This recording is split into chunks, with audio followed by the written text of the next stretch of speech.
qu'elle est dispo. MMA, toujours premium pour ses clients. Conditions en agence MMA. Sud Radio, le débat.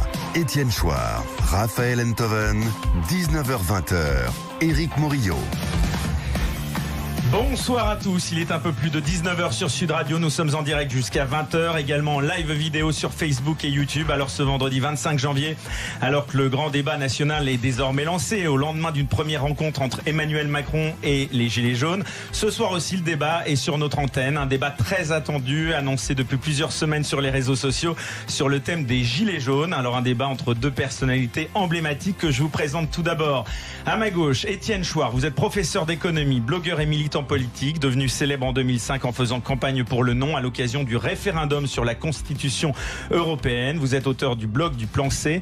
Vous êtes devenu la coqueluche des Gilets jaunes grâce notamment à vos travaux sur la réforme des institutions et notamment sur le fameux RIC, le référendum d'initiative citoyenne. Bonjour Étienne Chouard. Bonjour. Et en face de vous, professeur de philosophie, essayiste, présentateur de l'émission Philosophie sur Arte. Il est intellectuel, volontiers provocateur, polémiste structuré. Il est célèbre pour son franc-parler et ne craint pas la polémique avec diverses personnalités. Raphaël Enthoven, bonsoir. Bonsoir Éric. Alors tous deux, vous publiez vos livres respectifs, c'est un hasard. Fin janvier, le 30 paraîtra donc nouvelle morale provisoire donc de Raphaël Enthoven, suite de ces morales provisoires aux éditions de l'Observatoire, dans lesquelles le professeur de philo éclaire à nouveau les faits d'actualité pour que chacun puisse prendre du recul sur ce qui est dit et commenté dans les médias. Et puis le 31 sera disponible notre cause commune, instituer nous-mêmes la puissance politique qui nous manque. C'est le titre du dernier ouvrage d'Étienne Chouard aux éditions Max Milo, dans lequel le professeur d'économie, cette fois, développe ses idées principales sur la Constitution, les élections et le capitalisme. Sud Radio, le débat. Étienne Chouard, Raphaël Enthoven, 19h-20h, Éric Morillo. Voilà pour les rapides présentations. Bonsoir, donc je le redis à vous deux. Soyez les bienvenus. J'espère que ce débat va être courtois. Merci donc d'avoir accepté cette invitation. Oui. Je l'espère. Alors, si vous le voulez bien, avant de rentrer dans le vif du sujet, pour, je l'espère, donc un débat, je le redis, encore des plus courtois, je vais vous demander à chacun un propos liminaire de nous dire en 3-4 minutes pourquoi vous avez accepté ce débat, ce que vous en attendez. Et on va commencer par vous, Raphaël Enthoven, puisque tout est parti d'un tweet dans lequel vous écriviez notamment, je vous cite, Jean-Luc Mélenchon soutient Salvini, François Ruffin félicite Étienne Chouard, suivi du commentaire, savent-ils combien le rouge-brun tâche? Alors, justement, vous le dénonciez, est-ce que ça n'est pas une forme de procès d'intention? C'est exactement un procès d'intention. Je me suis laissé emporter par mon petit plaisir dans la vie qui est de critiquer les insoumis. Voilà, ça m'apprendra. Non, c'est un procès d'intention. C'est même la raison pour laquelle on est là. Je veux dire, si j'avais pas eu une mauvaise manière envers vous, et si vous n'aviez pas eu la bonne idée, je dois dire, de répondre aimablement à ce mauvais procédé, on serait pas en train de discuter. Donc si on est là en train de discuter, c'est de ma faute. Et c'est grâce à vous. Voilà. Alors l'erreur, c'est le procès d'intention que je vous ai fait. Le procès, c'était celui d'être un rouge-brun, comme on dit, hein. On aura le temps d'en reparler, mais c'est-à-dire, en gros, pour nos auditeurs, quelqu'un dont les références empruntent autant à l'extrême gauche qu'à l'extrême droite. Et oui, et alors, si j'ai commis l'erreur de décréter vos opinions sans les avoir mises à l'épreuve, Étienne, c'est parce que je vous ai quand même un peu lu et écouté. Et c'est vrai que moi, qu'est-ce que j'avais sous la main? J'avais des louanges d'Alain Soral, des louanges de Eustace Mullins, dont on parlera peut-être. À gauche, j'avais une défense de Thierry Messant, une reprise des arguments de Sartre lui-même contre les élections, et des thèses de Frédéric Lordon, je ne sais pas si c'est lui qui a repris les vôtres ou inversement, sur l'anticomplotisme. Alors, ça ne prouve rien, et honnêtement, je suis venu ici pour changer d'avis. Mais ce qui est intéressant, et c'est ça que je veux dire, c'est que toute proportion gardée, bien sûr, je me suis un peu conduit avec vous comme les gilets jaunes se conduisent avec le pouvoir. C'est-à-dire que j'ai décrété vos intentions sur la seule base de ce que je croyais savoir au lieu de confronter mon jugement avec la réalité. Et j'irai plus loin, je me suis conduit un peu comme vous-même vous conduisez, je crois, à l'égard du pouvoir. Quand vous parlez de voleurs du pouvoir à propos de gens élus, de gredins, de criminels, tout ça sont des citations, hein, arrogants, obscènes, insultants, humiliants. Celui qui tente juste, comme l'ensemble de ses prédécesseurs, de réformer la Sécu, je crois que vous faites aussi un procès d'intention. Et pour reprendre la formule, vous en prenez au messager parce que vous redoutez le message. Et alors la deuxième raison, très rapidement, pour laquelle moi je suis content d'être ici, c'est que depuis leur commencement, les gilets jaunes sont hantés par des récupérateurs. des récupérateurs qui sont vraiment pas très bons d'ailleurs. En plus, il paraît que la récupération est un geste écologique, mais là c'est raté. Nicolas Dupont-Aignan par exemple, qui ment avec l'aplomb d'un enfant mal élevé. Jean-Luc Mélenchon qui s'enfonce dans la démagogie avec la volupté d'un premier communiant qui découvre le sexe. Marine Le Pen qui n'a rien à faire pour tirer les marrons du feu. Il y a aussi les gens qui espèrent relancer ou lancer enfin leur carrière comme Francis Lalanne, ou ceux qui sincèrement tentent de comprendre comme ça a été le cas d'Alexandre Jardin. Puis il y a les Gilets jaunes, Jacqueline Moreau, Éric Drouet, Maxime Nicole, Ingrid Levavasseur, etc. Et aucun d'entre eux ne fait l'unanimité. Or, le seul à n'être jamais contesté par les Gilets jaunes, le seul dont je n'ai lu que des éloges de leur part, c'est vous, Étienne Chouard. Vous êtes unanimement, à ma connaissance, j'ai beaucoup regardé, j'ai pas tout vu bien sûr, c'est impossible, vous êtes unanimement, à mon sens en tout cas, apprécié par les Gilets jaunes. Ils vous respectent, ils vous écoutent et en somme, vous êtes, ne vous déplaise, l'unique représentant légitime des gens qui, dans leur démarche, contestent l'idée de représentation. C'est-à-dire que vous êtes leur député, en fait. Éric, tout à l'heure, a parlé de coqueluche. Je trouve ça pas juste. Vous êtes l'élu des Gilets jaunes. Vous êtes l'élu de leur cœur. Pas de leur suffrage, mais c'est déjà ça. Et donc, du coup, discuter avec vous sur le rond-point de Sud Radio, c'est aussi une façon de parler avec eux. Ça me fait plaisir. Alors, à vous, Étienne Chouard, donc ce débat, vous le vouliez, je l'ai dit en introduction, il faut le souligner, ils sont peu nombreux, ceux qui critiquent ce que vous dites, à accepter de débattre avec vous. J'imagine donc que vous êtes heureux ce soir. Alors, qu'est-ce que vous en attendez? Puis vous pouvez répondre bien sûr à Raphaël Enthoven. Moi j'ai écouté Raphaël pendant des années à la radio. Vous voulez dire que vous l'écoutez plus? C'est qu'il s'est arrêté. Il est à la télévision, sur Arte, dans Philosophie. Ouais. Et j'étais très content vraiment de le rencontrer ce soir parce que en parlant de philosophie, il parlait souvent de politique. Il m'apprenait des tas de choses et de temps en temps il me hérissait et c'est très utile. Et j'étais comme frustré du débat qu'on peut pas avoir avec un animateur de radio, avec quelqu'un qui s'exprime à la radio. Et c'est une chance de pouvoir le faire aujourd'hui. Les Gilets jaunes sont la matérialisation, la mise en pratique d'une idée théorique que je défends depuis presque 15 ans, selon laquelle si on veut une puissance politique, si on veut pouvoir se battre contre les injustices, il nous faut une puissance politique. Que les représentants dont nous sommes affligés depuis 200 ans n'ont jamais été capables de faire advenir cette justice et que c'est pas à ces représentants d'instituer les règles de la représentation. C'est à nous, les représentés, d'écrire les règles du pouvoir, d'écrire les règles de la représentation. Alors, ils y sont pas venus spontanément, ça s'est pas passé tout de suite, mais ça s'est passé très rapidement. En fait, je trouve que les Gilets jaunes sont exemplaires. Alors justement, on va y venir, puisque je voulais que ce soit plutôt un propos introductif, mais vous avez choisi déjà de rentrer dans le vif du sujet, donc allons-y. Premier thème de ce débat, un thème volontairement un peu provocateur, les Gilets jaunes approfondissent-ils ou déconstruisent-ils la démocratie? Parole donc à vous, Étienne Chouard, puisque vous dites, et vous le disiez déjà, les Gilets jaunes nous montrent le chemin, je vous cite, exemplaire, vous le disiez, ils sortent de chez eux, ils refont société, ils repensent les règles de la représentation. Les Gilets jaunes savent qu'ils doivent apprendre à instituer eux-mêmes leur puissance. Alors en quoi sont-ils exemplaires, ces Gilets jaunes, et quel chemin nous montrent-ils selon vous?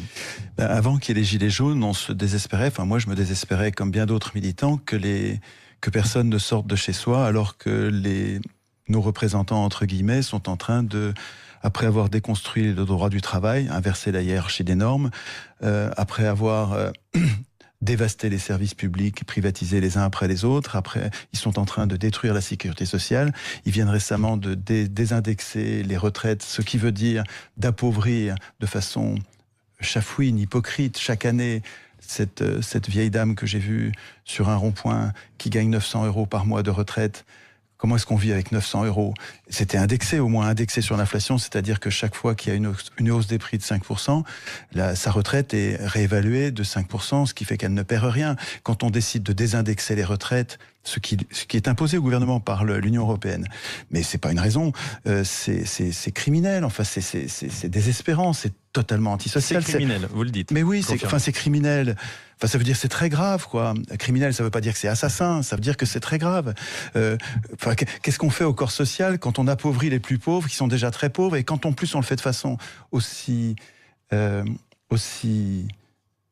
hypocrite et lâche que c'est l'inflation qui, sans le dire, va progressivement éroder leur pouvoir d'achat. En tout cas, ce que je veux dire, c'est que devant ces trahisons répétées de l'intérêt général, les gens restent chez eux, ne bougeaient pas, ne sortaient pas, étaient comme inertes, quoi. Hein, et donc ça avait quelque chose de désespérant.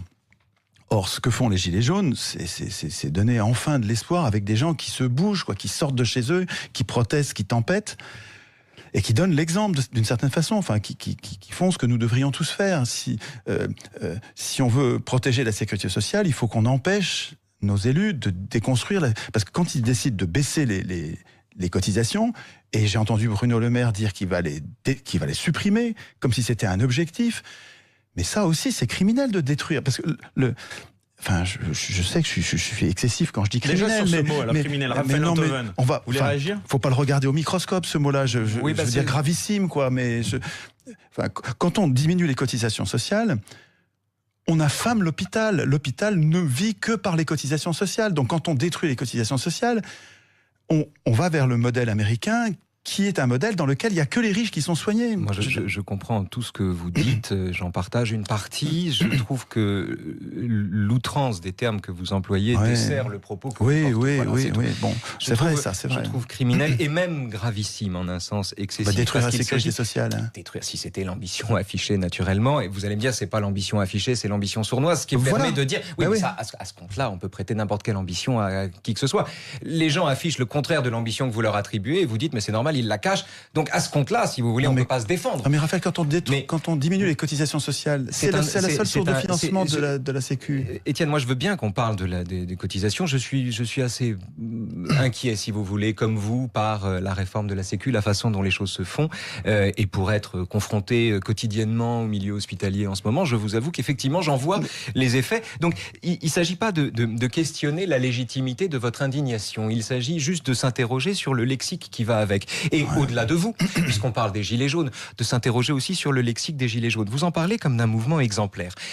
Je ne peux pas tenir pour exemplaire, ni souscrire à ce mot, quand j'entends ce mouvement, quand j'entends le peuple aura ta peau, quand j'entends Macron fils de pute, ou souviens-toi de Louis XVI, ou PD, ou la seule retraitée que tu veux, etc., c'est Brigitte. Macron, pardon de le citer, c'est une citation, va baiser ta vieille, pas les Bretons, on va te mettre le nez dans ta merde, etc., on veut voir Brigitte à poil. Enfin, parler d'exemplarité à propos d'un mouvement dont les outrances sont celles-là, c'est-à-dire les insultes homophobes, pornographiques, scatologiques, l'attaque ad hominem, etc.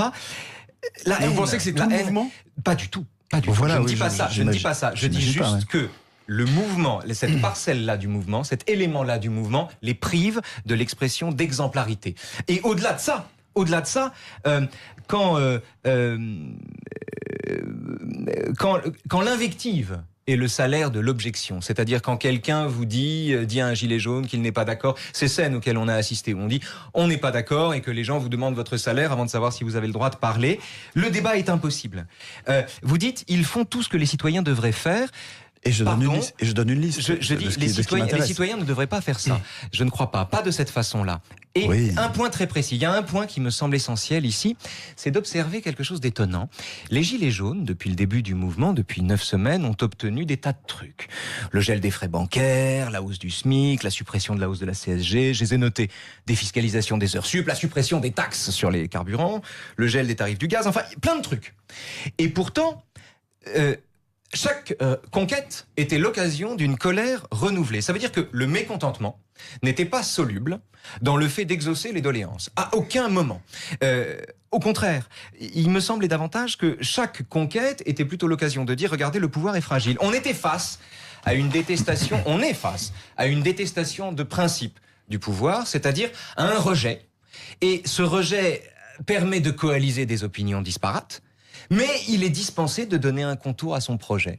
De sorte qu'on a un rejet, on n'a pas un projet, et on a des gens qui disent on s'est levé, on est en insurrection parce qu'il y a eu telle et telle mesure, et quand ils obtiennent satisfaction, l'insurrection augmente. Il y a quelque chose là qui n'est pas rationnel, et qui est intéressant à ce titre. Donc, rejet, pas projet, je suis d'accord sur le départ, et sur une partie des Gilets jaunes encore aujourd'hui.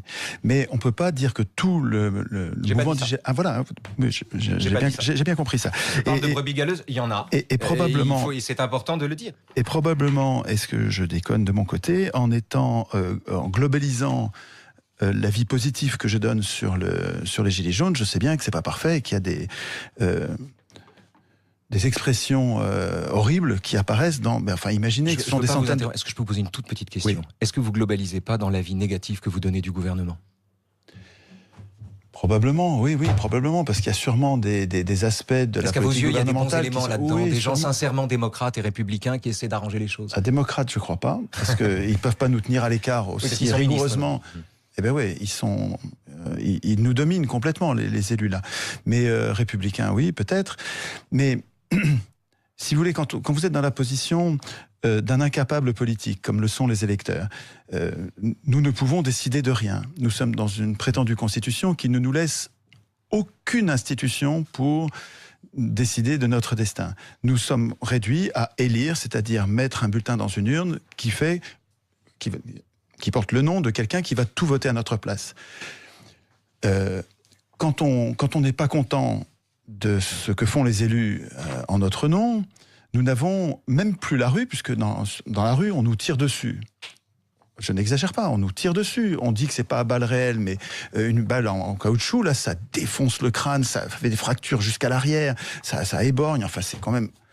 il me semble qu'une seule de ces blessures, je veux pas, c'est pas la peine de détailler là-dessus, mais on n'est pas à Soweto, Étienne. Il n'y a pas de meurtre policier. C'est pas Malik Oussekine, les morts des Gilets jaunes. En même temps, Raphaël Antoven, si je vous cite, pardon de vous interrompre, tout à l'heure vous releviez le propos plutôt outrancier à vos yeux, employé donc par Étienne Chouard. Moi, je vous cite dans un tweet. Vous disiez suite à une agression de journaliste qu'il y avait des dictatures où le pouvoir enferme, torture et tue les journalistes, et il y a des démocraties comme la France où c'est, je vous cite, le peuple autoproclamé qui s'en charge. Ainsi revient la peste. Est-ce que vous ne pensez pas que vous participez aussi à cette outrance? Non, ça, je le soutiens, parce qu'on a longtemps vécu sous le régime, je sais, Étienne Chouard, bon lecteur de Orwell et de 1984, on a longtemps vécu sous le crainte, et je pense que c'est la vôtre, d'un retour de Big Brother, d'une verticalité transcendante, d'un pouvoir absolu qui viendrait écraser les gens.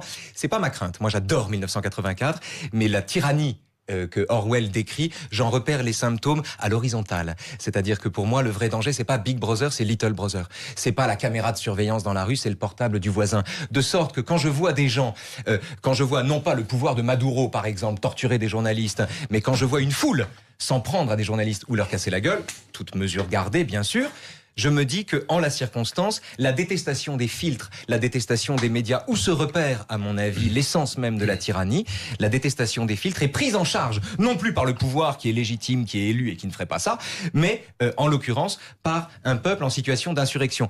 Un peuple qui s'auto-désigne peuple, mais ça c'est encore une autre question. Oui. Je ne suis pas certain qu'on puisse soi-même se désigner comme peuple, et surtout, ne vois... enfin, c'est un peuple dont la définition varie selon la personne qui le désigne, mais ça on en parlera. Donc pour répondre à la question, selon vous, les Gilets jaunes, ils participent à déconstruire ou à renforcer la démocratie? Je pense qu'ils vivent comme un approfondissement de la démocratie, des revendications qui, à mon avis, auraient pour effet de l'abîmer durablement. Je pense au référendum d'initiative citoyenne. Vous pensez que le référendum abîmerait la démocratie? Je suis très sceptique sur les vertus du référendum. Et vraiment, si vous pouviez me convaincre, j'aurais pas perdu ma journée. Justement, Étienne Chouard, je disais en introduction, pour les auditeurs donc, qui viennent de nous rejoindre sur Sud Radio, donc, nous sommes en direct jusqu'à 20h. Je le rappelle, vous pouvez aussi nous voir en live sur Facebook et YouTube pour un débat très attendu. Parlons donc de ce RIC. Vous êtes l'un des pères du RIC, Étienne Chouard, le référendum d'initiative citoyenne, enfin l'un des premiers à en avoir le plus parlé. Est-ce que vous pouvez nous rappeler d'abord pour les auditeurs, donc précisément ce qu'est le RIC et pourquoi, selon vous, cela serait le remède politique à tous nos maux? Écoutez, rien que ça, c'est louche, hein. Pardon. Mais... Rien que quoi? Un remède unique à tous nos maux. Mais bon, allez-y. Oui, non, mais moi je dis pas que c'est un remède unique à tous nos maux. Quand on parle de référendum, on parle de voter. Donc on ne parle plus d'élire, on parle enfin de décider. Quand on parle d'initiative citoyenne, on parle de choisir les sujets que nous considérons comme importants. On laisse au peuple la possibilité de choisir les sujets qu'il trouve graves. Donc un référendum d'initiative citoyenne, c'est une procédure qui va permettre aux démos, enfin, d'exercer le kratos. Alors, dans un système de domination parlementaire comme le nôtre, dans lequel... C'est quoi? C'est une petite constitution, c'est ça? Oui, un texte que nous devrions avoir avec nous. C'est notre prison politique. 4 € chez Dalloz. Votre prison politique? Mais oui, c'est là-dedans que je suis tenu à l'écart. Celle qui a été votée par référendum. Oui, mais par référendum. Donc, ça montre bien qu'une constitution Une constitution ne se vote pas par référendum. Ça ne suffit. Ça ne suffit pas. Non mais oui. Non, il y a un problème. Non, mais je vais approfondir. Si la légitimité pour vous, Étienne, c'est le vote, si le vote, et non pas l'élection, hein, la nuance est très subtile, est très importante, mais si la légitimité vient du vote, si c'est le vote qui confère sa légitimité à quelque chose, comment pouvez-vous à la fois affirmer cela et contester la légitimité de la Constitution et la présenter comme une prison alors qu'elle a été votée? Eh bien, je vais vous dire, c'est que ce qui compte dans une Constitution, c'est pas qui la vote, c'est qui l'écrit. Et que quand on nous conduit à voter cette Constitution,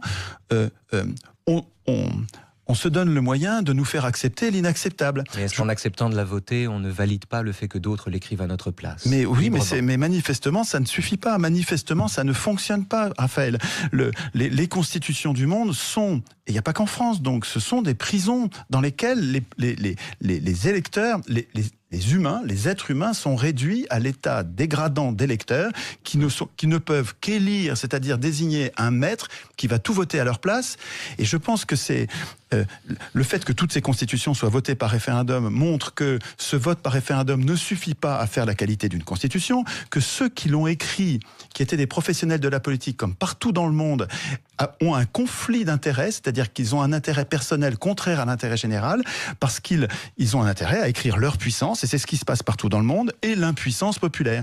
Je pense que si on retrouve dans toutes les constitutions du monde une impuissance populaire, c'est parce que les peuples, les citoyens, ceux qui ne veulent pas exercer le pouvoir, démissionnent du processus constituant. Alors, je me trompe peut-être, hein, mais il me semble que ça paraît une cause, plausible. Et le fait que ce soit une prison n'est pas une fatalité du tout. Je fais des ateliers constituants pour me montrer à moi-même. On rappelle pour les auditeurs en quoi ça consiste, les ateliers constituants. Les ateliers constituants, un atelier, ça veut dire que c'est pratique, et constituant, ça veut dire qu'on s'occupe de constitution. Donc un atelier constituant, ça commence tout seul quand on réfléchit à la constitution et qu'on se met à écrire. C'est-à-dire qu'on la lit d'abord pour essayer de la comprendre. Quand on lit la constitution de 58 et qu'on on cherche où est-ce que je suis, où est-ce que mon pouvoir est prévu, et je ne me trouve nulle part. C'est-à-dire je suis dans ce texte comme dans toutes les autres. Je suis tenu à l'écart. Premier exercice de lecture. Et ensuite, quand j'essaye d'écrire ce qui serait une meilleure constitution, c'est-à-dire une constitution qui respecte plus le droit des peuples à disposer d'eux-mêmes, c'est-à-dire mon droit à participer à la fabrication de la décision publique, et bien quand je commence à écrire, le fait d'écrire la souveraineté nationale, article 3, hein, la souveraineté nationale appartient au peuple, qui l'exerce, ça c'est l'article 3 actuel, la souveraineté appartient au peuple, c'est super ça, qui l'exerce, génial, par ses représentants. Alors si on passe trop vite, on ne se rend pas compte de l'arnaque. C'est une arnaque, ça. Parce que s'il l'exerce par ses représentants, Raphaël, c'est bien qu'il ne l'exerce pas. Raphaël Enthoven. C'est une super question. Parce que, en somme, la question que vous posez, c'est est-on dépossédé par la délégation? Oui, voilà. Est-ce qu'on est dépossédé du pouvoir quand on s'en remet à un autre? Voilà. Absolument. Est-ce que, par exemple, si, sur des questions constitutionnelles, n'ayant pas moi-même les compétences qui sont les miennes et partageant temporairement vos convictions, je m'en remets à vous pour défendre ce que je crois, est-ce que je me dépossède de ma liberté en vous confiant le soin de plaider la cause à laquelle j'adhère, mais que je n'arriverai pas à défendre avec la même force que vous? Est-ce que c'est de la dépossession, ça? Est-ce que quand je m'en remets à mon député, quand je lui demande d'être le légat aussi du désir qu'il a porté au pouvoir, et tout en admettant qu'il doit être le député de tous, malgré tout, est-ce que je me dépossède de ma liberté? Moi, je ne crois pas. Je ne crois pas. Je ne crois pas que ce soit une dépossession de liberté. Je ne crois pas pour une raison simple, c'est que il me semble que la liberté, en fait, est à définir de deux manières. Il y a la liberté publique, celle qui s'arrête là où commence celle de l'autre. Ma liberté s'arrête là où commence la vôtre. Oui, on appelle ça la civilité, c'est magnifique. Bien sûr. Mais il y a une liberté intime, intransitive, dit Foucault, une liberté propre, profonde, qui n'est pas entamée, qui est la liberté de l'individu en somme, et qui n'est en rien entamée par les procédures politiques et même les procédures tyranniques. Mais sur le RIC. Oui. Sur le RIC, parce que c'est très important cette histoire. Je comprends parfaitement à quel titre, enfin en quel sens on peut y voir un approfondissement de la démocratie. Mais les inconvénients du RIC sont, à mon avis, innombrables, et il y en a un qui est terrible. Vous pouvez les détailler ? Oui. Les vertus pour accéder au pouvoir ne sont pas les vertus pour exercer le pouvoir. C'est un vieux paradoxe politique. Oui. Pour conquérir le pouvoir, pour le dire très vite, faut être un filou. Pour exercer le pouvoir, faut être un grand homme. Donc c'est rare, évidemment, quand les filous deviennent des grands hommes une fois qu'ils... à part des circonstances exceptionnelles, c'est assez rare qu'un non-filou, comme le général de Gaulle, accède aux affaires et soit pleinement lui-même dans l'exercice de ses fonctions. Oui. Or, le RIC, pourquoi faut-il être un filou pour accéder au pouvoir? Parce que dans un régime électoral, il faut plaire aux gens. Oui. Le RIC, c'est-à-dire le suffrage permanent, la soumission du gouvernant à un suffrage permanent, mais l'individu élu en situation de rester le courtisan de ceux qui l'ont élu, c'est-à-dire de ne jamais leur déplaire, de tenter de ne jamais leur déplaire. Un gouvernant qui ne veut jamais me déplaire, moi, quelqu'un qui ne veut pas me déplaire, c'est quelqu'un qui me méprise. Quelqu'un qui me flatte, c'est quelqu'un qui me méprise. Quelqu'un qui essaie de me faire la cour, c'est quelqu'un qui essaie de m'avoir. Mais comment? Mais je veux aller au bout de ma pensée. Dans cette affaire-là, on produit des gouvernants qui sont les courtisans de leurs électeurs. Et pour quelle raison? Parce que il y a une confusion ici. En considérant que le peuple, si vous voulez, en démocratie, le peuple est le maître. C'est lui qui décide. Alors je l'écris. Mais je l'écris. En démocratie, le peuple est le maître. C'est lui qui décide. Alors, mais le peuple, Étienne, n'est pas le roi. N'est pas le roi. Qu'est-ce que ça veut dire, Eh ça? bien, Le peuple n'est pas le roi. quand la décision intervient lors des élections, elle s'applique à travers les turpitudes du pouvoir, popularité, impopularité. Aucun président de la République, à part le général de Gaulle, n'a été plus longtemps populaire qu'impopulaire. Donc tous auraient été démis. En démocratie, le peuple est le maître, il n'est pas le roi. Il décide, mais ça n'est pas son bon plaisir qui commande. Quand c'est son bon plaisir qui gouverne, c'est-à-dire quand du jour au lendemain il décide qu'un tel ne lui convient plus, ou prend des mesures impopulaires, ou parce qu'il refuse d'en voir les conséquences ou quoi que ce soit, et qu'il considère que par conséquent il manque à sa tâche et qu'il le révoque, c'est son bon plaisir qui intervient. C'est un comportement royal. Et le résultat de ça, c'est que comme tous les rois, on produit des courtisans. Et quand un gouvernant devient le courtisan de ses électeurs, c'est la fin de la politique, Étienne. C'est la fin de la politique. Et c'est tout le problème d'une démocratie non représentative. C'est le contraire, je comprends pas. Quand vous dites le peuple est le maître, c'est lui qui décide. Oui. Et il faut bien que ça devienne quelque chose de concret, de matériel, de réel. Quand vous dites juste après qu'il y a des élections qui sont une dépossession, vous êtes en train de rendre impossible. Ben oui, mais pourtant c'est bien le cas. Quand j'élis quelqu'un, Raphaël, je ne vais plus voter. Je suis dépossédé. Élire, c'est abdiquer ma souveraineté. J'entends votre argument. C'est l'argument de Sartre. Ça a été l'argument d'Alain Badiou aussi. C'est l'argument de Sartre, élection piège à con en 73. Sartre disait, un homme qui se cache pour voter est un fourbe en puissance. C'est quelqu'un qui se satisfait d'exprimer discrètement son opinion une fois tous les 5 ans et qui ensuite, avec bonne conscience, s'éloigne du truc. C'est pour ça qu'Alain Badiou disait que l'élection dépolitisait les peuples. Mais c'est une analyse. C'est une analyse qui est vieille comme la démocratie. Non, mais c'est pas faux. C'est pas parce que c'est vieux que c'est faux. Non, c'est vrai. Mais il arrive que ça soit faux même quand c'est vieux. L'électeur qui se cache pour voter, mais pourquoi qu'il se cache? Qui se met dans l'isoloir. L'électeur qui va dans l'isoloir pour voter ne se planque pas. Il vote pas, il élit. Oui, il vote quand même. Mais non. Il élit, mais il vote. C'est toute la nuance. Je distingue les deux mots parce que sinon on n'arrive pas à raisonner si on confond ces deux mots qui sont si différents. Élire, c'est renoncer à voter. Ça n'est pas les confondre que de dire qu'une élection, Étienne, est la conclusion d'un vote.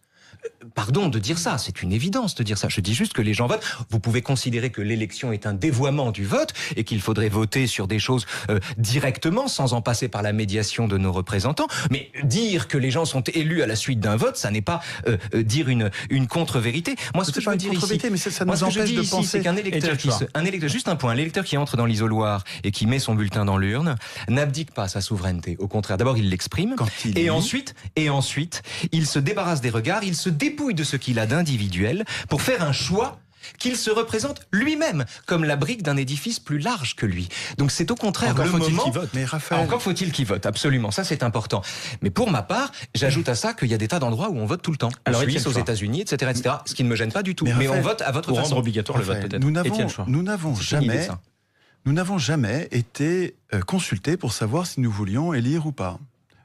Mais vous voulez qu'on vote pour savoir si on veut élire ou pas? Non, mais nous n'avons. Oui, ça pourrait être par référendum que nous décidions, mais en fait, c'est. Mais vous voulez un référendum sur la possibilité de voter? Vous voulez voter sur la possibilité de voter? C'est comme un sceptique qui serait sceptique sur son scepticisme. Mais non, ça marche pas. Mais non. Pourquoi est-ce que nous ne voterions pas sur la possibilité de voter? Voter, c'est opiner, parce que c'est décider.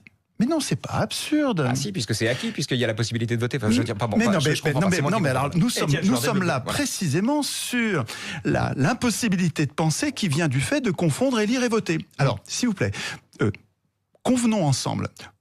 Je ne veux pas vous convaincre définitivement, mais pour la possibilité de la conversation, de distinguer les deux mots élire et voter, de façon à ce que nous puissions distinguer les deux concepts. Je veux bien entendre qu'il y a une acception du mot voter qui serait valable dans les deux cas, mais comme ça entraîne une confusion, nous n'arrivons pas à savoir de quoi nous parlons.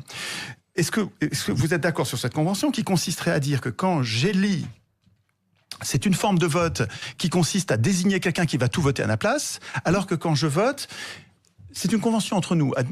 Je vote juste pour une heure. Quand je vote, voilà, je décide. C'est la différence entre un référendum et une élection. Exactement. Voilà. Donc, mais je ne suis pas hostile ni à l'un ni à l'autre. Hein, oui, tout à fait. Mais je ne suis pas hostile à la seconde non plus. Sur le plan du vocabulaire, tombons d'accord sur cette définition de façon à ce qu'ensuite on puisse plus dire que quand on élit, on vote. Bah si, parce que c'est aussi ça. Un référendum, pardon. D'abord, une élection, c'est aussi un référendum. Et un référendum, c'est aussi une élection. Raphaël. En 2005, on parlait du rafarendum. C'est pas un hasard. Bien sûr, un référendum est aussi une élection est aussi un référendum, et c'est d'ailleurs une des on mélange tout, mais on n'arrive pas à penser.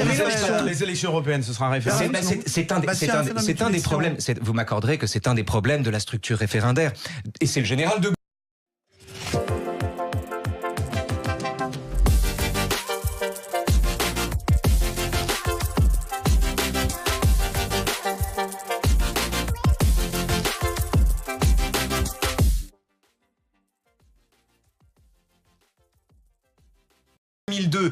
Chirac, enfin 2005, Chirac et Raffarin dans les choux ont fait qu'on a voté contre eux et que donc le référendum n'est pas passé. Donc il faut, si les référendums et les élections, pardon, ils sont cousins. Non, mais c'est parce que vous parlez que des référendums de cette anti-constitution qui ne sont que des référendums à l'initiative du prince. Mais vous pouvez pas réduire tous les référendums à ce type de référendum qui précisément est le type le plus dangereux de référendum qu'il faudrait. Le type de référendum que les peuples devraient craindre, c'est celui que les princes peuvent utiliser comme un outil césariste. C'est pour ça qu'on... Vous êtes contre le référendum alors ? Le référendum à l'initiative du prince. Et je ne le confonds pas du tout avec le référendum d'initiative populaire. Mais par exemple, quand sur la Constitution européenne, le prince décide qu'on va soumettre la Constitution au peuple, vous êtes contre ? Je suis pas le choix du peuple en 2005. Je suis pas contre ça c'est encore une autre question. Ça c'est encore une autre question. Est-ce que c'est un déni de démocratie, le traité de Lisbonne par rapport à 2005 ? Mais c'est un autre sujet. Je veux bien qu'on en parle. Mais Raphaël, je suis contre parce que je suis pour le référendum d'initiative citoyenne. C'est-à-dire que c'est pas au président de choisir les questions importantes parce qu'il va nous priver des questions importantes. La pratique du référendum depuis 58 et bien même avant montre que les questions importantes ne nous sont pas posées. Raphaël, en Suisse, ils se posent des questions à eux-mêmes tout le temps, et c'est pas une gabegie, c'est pas États-Unis l'enfer. Aussi, les juges sont élus. Enfin, je veux dire, il se passe des choses, bien sûr. Voilà. Donc c'est pas dramatique. Je veux dire, je dis pas que c'est dramatique. Je dis que le systématiser et en faire l'unique mode de gouvernance, c'est suicidaire. Mais il n'est pas question d'en faire l'unique mode de gouvernance. Je pensais que c'est suicidaire. Si on ne fonctionne que comme ça, je pense qu'on sera d'accord là-dessus. Mais oui, si on fonctionnait que comme ça marcherait pas du tout. Mais c'est pas ça dont il est question. Le référendum d'initiative populaire, c'est dans un régime représentatif. C'est pas en démocratie directe. En démocratie directe, nous voterions nos lois. On n'aurait pas besoin du référendum d'initiative populaire.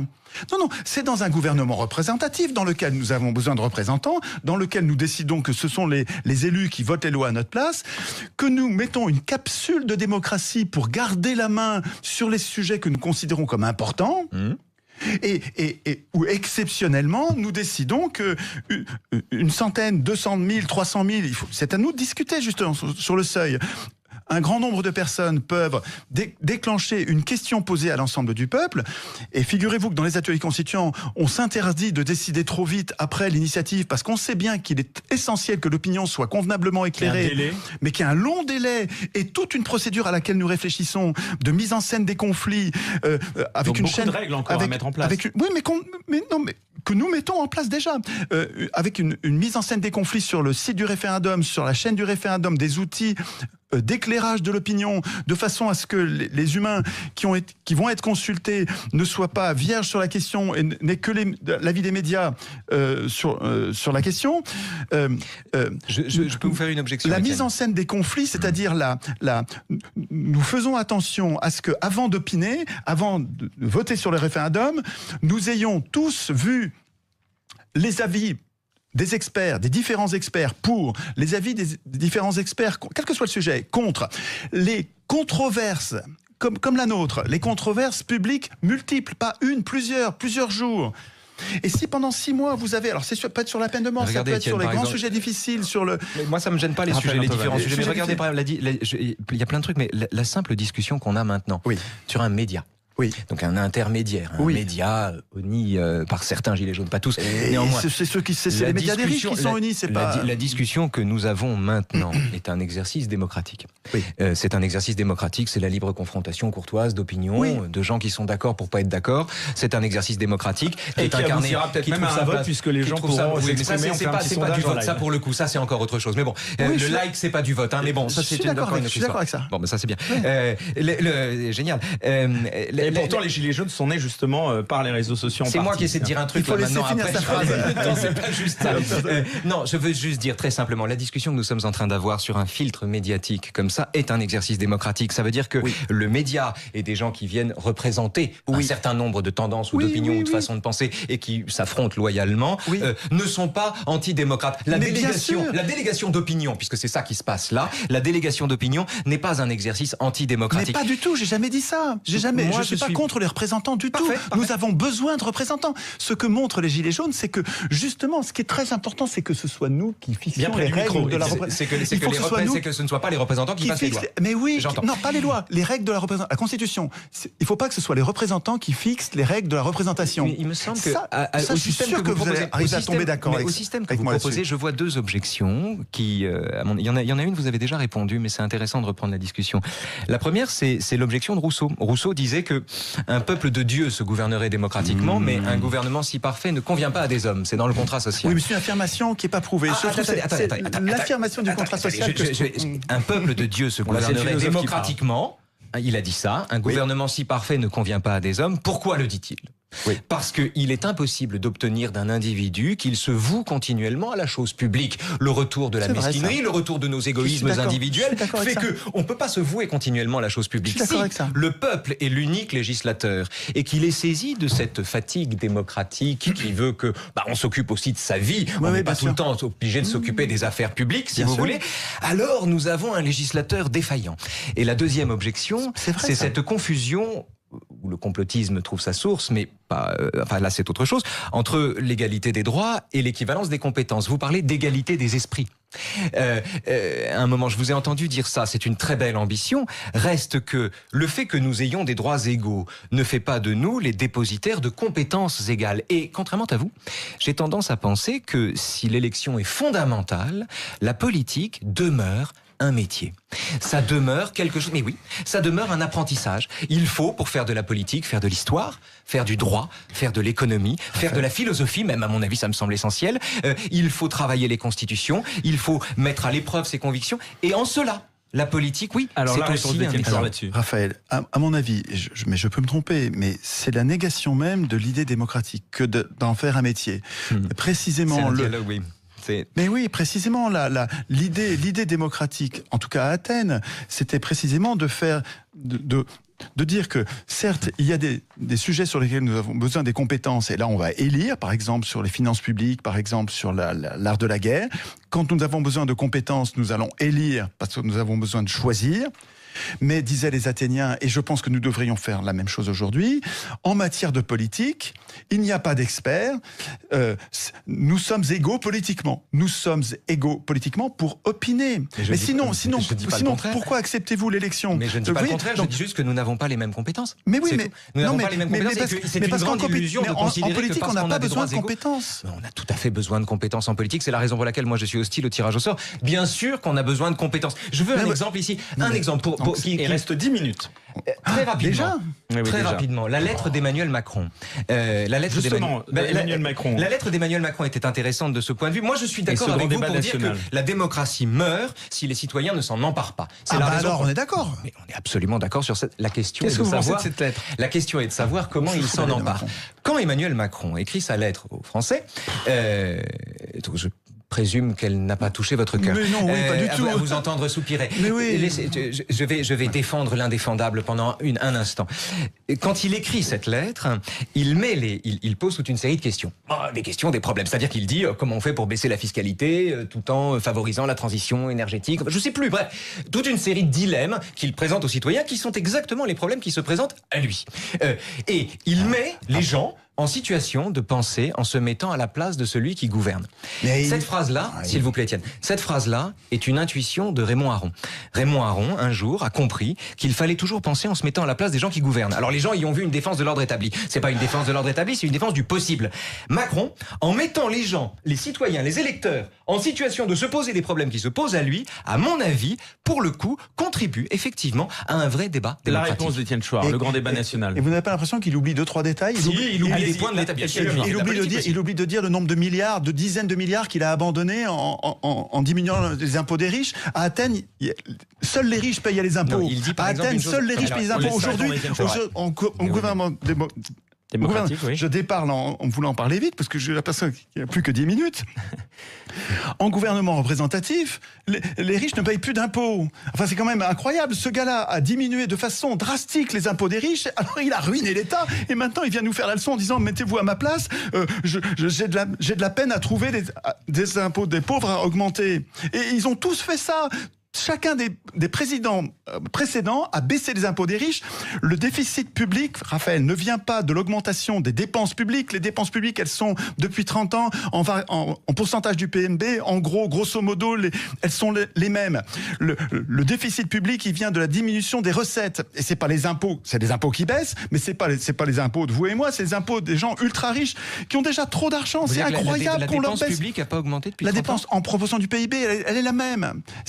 Le déficit ne vient pas de l'augmentation des dépenses publiques. Attends, je vous promets, il faudrait qu'on ait des vérificateurs. Des fact-checkers. Oui, voilà, il faudrait qu'on ait ça. Et donc, vous avez entendu parler de la diminution de l'impôt des riches. Enfin, c'est incroyable. Sur l'ISF, c'est intéressant cette histoire. Sur l'ISF, Emmanuel Macron qui a rappelé qu'il y avait pas moins de pauvres. Ces gens sont déjà extraordinairement riches et on leur donne encore des paquets de pognon. Ces gens ne vont pas dépenser l'argent. Ces gens ne vont pas dépenser l'argent. Ces gens sont tellement riches, je pense qu'il y a l'excès de pouvoir et l'excès de richesse rend fou. Et il y a une hubris que nous ne sommes plus capables de limiter.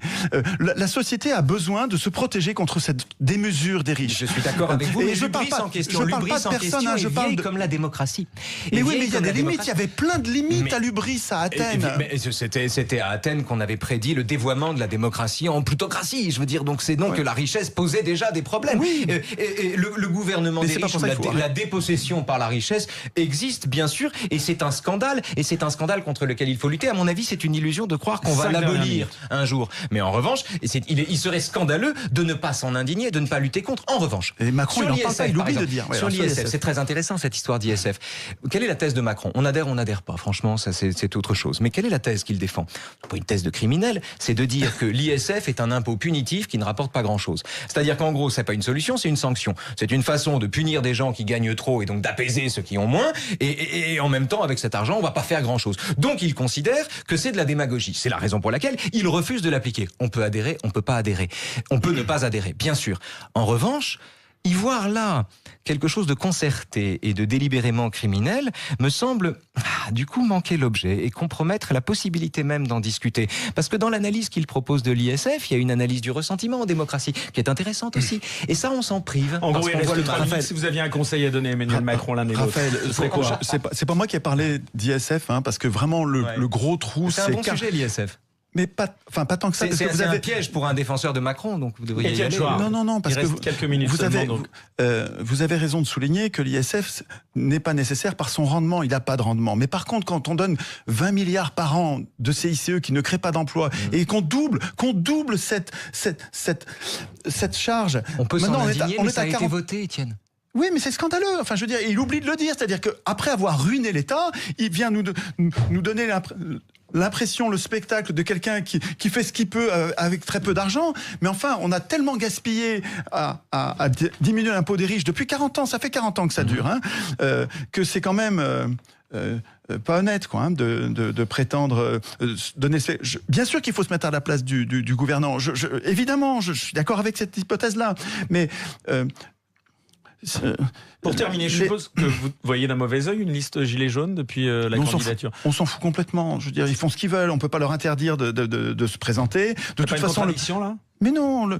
Non, mais qui suis-je pour leur dire ne pas se présenter? Oui, il y a une contradiction à se présenter. Alors, surtout que ça sert à rien. Le Parlement européen n'a pas de pouvoir. Les élus dans l'Union européenne n'ont pas de pouvoir, et ceux qui ont du pouvoir sont totalement hors de contrôle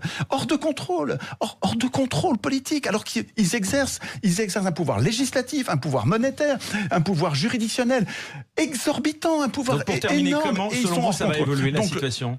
Le fait de savoir qu'on va élire ou pas 2, 3, 4, 10 gilets jaunes dans ce Parlement de plus de 700 députés n'a aucun intérêt. Je veux dire, c'est... Non, mais ce qui est intéressant peut-être, c'est la façon dont les gilets jaunes ont réagi très rapidement. Ce qui est intéressant peut-être, c'est la façon dont d'autres gilets jaunes ont réagi à cette initiative. J'ai dit tout à l'heure que le mouvement des gilets jaunes était un rejet plus qu'un projet. C'est-à-dire que... Mais il y a un projet constituant. C'est le vôtre. C'est une révolte qui commence par dire non. Ce que je veux dire ici, c'est que c'est une révolte qui commence par dire non. C'est souvent comme ça, les révoltes. Non, justement. C'est tout le principe de l'homme révolté d'Albert Camus, c'est de dire, et je veux finir là-dessus, que l'homme révolté dit oui avant de dire non.